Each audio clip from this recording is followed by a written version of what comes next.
The e-commerce giant Shopify has been in turmoil in the last couple of years. Its merchants are closing their online stores faster than ever, the company's stock has plummeted by 80%, and its margin has sunk even further into the red, leading the company to lay off about 20% of its global workforce. However, Shopify's strategy of prioritizing growth at any expense worked well for early investors, resulting in a more than 200% increase in the company's stock over the last 5 years. But this isn't the case anymore, prompting experts to investigate whether the company's stock is actually worth the price tag. Let's delve into some of the reasons why Shopify is in a difficult position right now.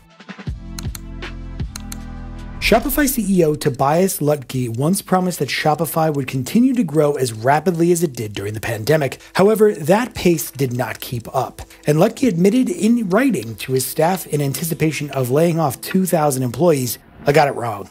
Shopify has been a savior for so many small and medium businesses through the entirety of the COVID era. As the world locked down, many businesses shifted their operations to e-commerce as it became the primary means for people to order a wide variety of goods. This made Shopify one of the pandemic-era big winners.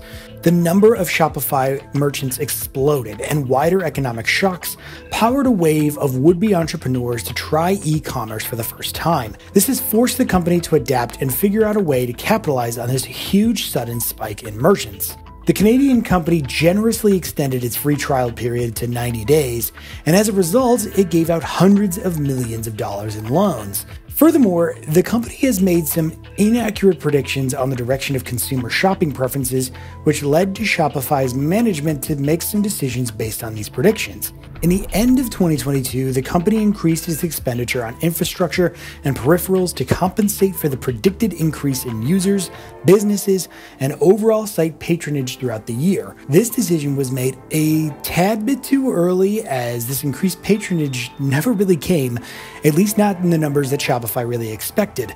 As a result, the company found themselves overextended without the revenue to actually back it up. Despite that, Shopify's stock surged by a staggering 347%, something that the company never experienced before.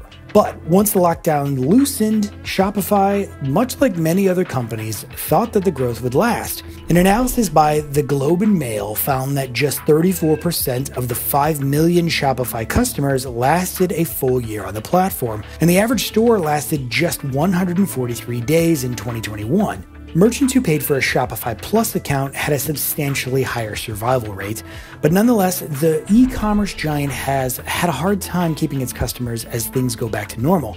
The company's leaders themselves admitted that the e-commerce boom that exploded in the first 2 years of the pandemic has proven to be unsustainable. Hundreds of thousands discovered that setting up an online business is the easy part. Keeping it running is so much harder. Moreover, some trends really did shine during 2021, but started to dwindle mid-2022. A great example of this is dropshipping. After the lockdown, it seemed that everyone and their neighbor was a dropshipper, but slowly, as in all cases, the market began to saturate. Though it's still a growing industry, its growth rate became somewhat stabilized as about 23.7% between 2022 and 2023, as opposed to the exponential growth rate it experienced following the events of 2020. This was a big deal for Shopify, as being the online shopping brand that they were, dropshipping was becoming a major business model being used by its merchants. However, now, being in 2023, dropshipping businesses contribute to only about 12% of all the businesses hosted on the platform. Shopify has faced a similar situation to many other businesses that experienced growth during the pandemic, notably Zoom, the video conferencing platform. You might wonder, how's Zoom doing now?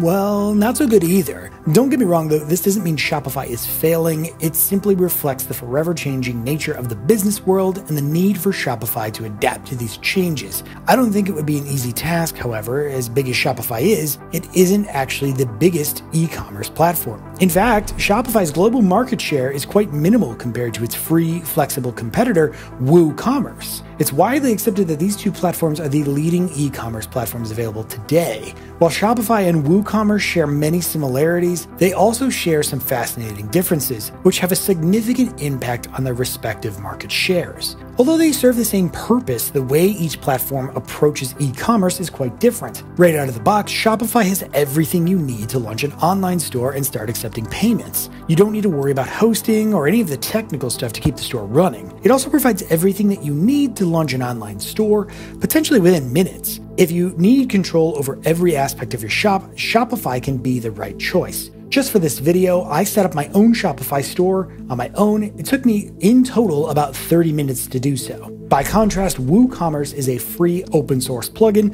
that you can add to your WordPress content management system or CMS. Unlike Shopify, you'll need to purchase your e-commerce hosting. In addition to this, WooCommerce requires some technical skills to create the online store and keep it running. However, it is a perfect choice for technical users aiming at a very specific goal. With that in mind, there are about 14 million e-commerce websites in the US as of 2023.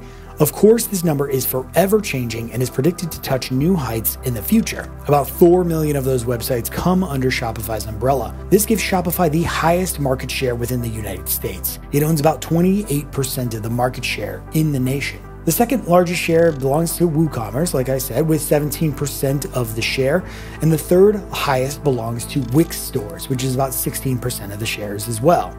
However, among the top 1 million US online stores, Shopify comes second to WooCommerce. Shopify is not far behind WooCommerce as far as the study. Anytime Shopify can take the lead. However, when we're talking about globally, Shopify really isn't even in the top 3. WooCommerce is significantly much more popular, and according to data from Statista in 2023, WooCommerce holds the top spot as the leading global e-commerce platform, boasting an immense 39% market share. Following closely are the Woo Themes and Squarespace's online stores in the second and third positions respectively. Meanwhile, Shopify secures the fourth spot with an almost 11% market share. And that's understandable since WooCommerce is tied to the most popular CMS. In fact, more than 40% of all sites in the world use WordPress, and 7% of all e-commerce sites use WooCommerce. These statistics play a huge role in WooCommerce's popularity. If you're one of the millions of people who already have a WordPress website, WooCommerce is your first choice. However, the US remains the ultimate hotspot for Shopify since 71% of its revenue comes from this single place. Moreover, we can't ignore the fact that it's a highly popular platform amongst English-speaking countries too, and the fact that some Asia-Pacific well-established e-commerce businesses have made a partnership with Shopify alongside the region's payment platforms.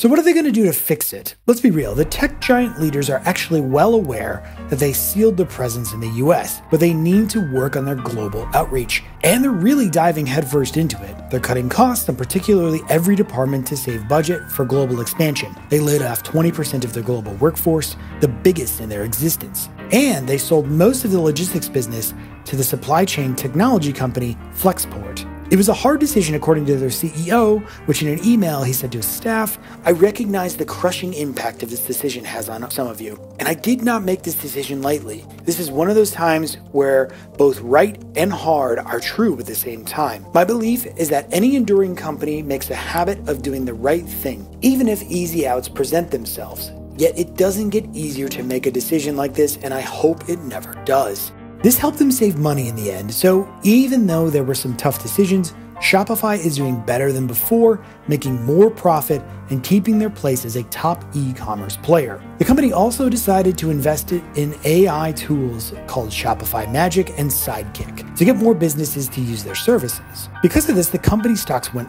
way up, even higher than they've been since May. These tools help businesses set up and run their online stores better. Plus, they joined forces with famous people like Taylor Swift and Drake. Taylor launched her Kool's Era Tour stuff on Shopify, and it went crazy the first day. And then in the summer, Drake also used Shopify for his new store, Drake Related. However, one of the most significant developments is Shopify's partnership with Amazon. This partnership will allow Shopify merchants to use the quote, buy with Prime option outside of Amazon.com for the first time. This is a win-win for both companies as Shopify merchants will continue to have complete control over their brand and customer data, while Amazon will gain access to a much wider pool of merchants. As a result, Shopify's third quarter results were better than expected, with revenue increasing 25% to a total of $1.71 billion.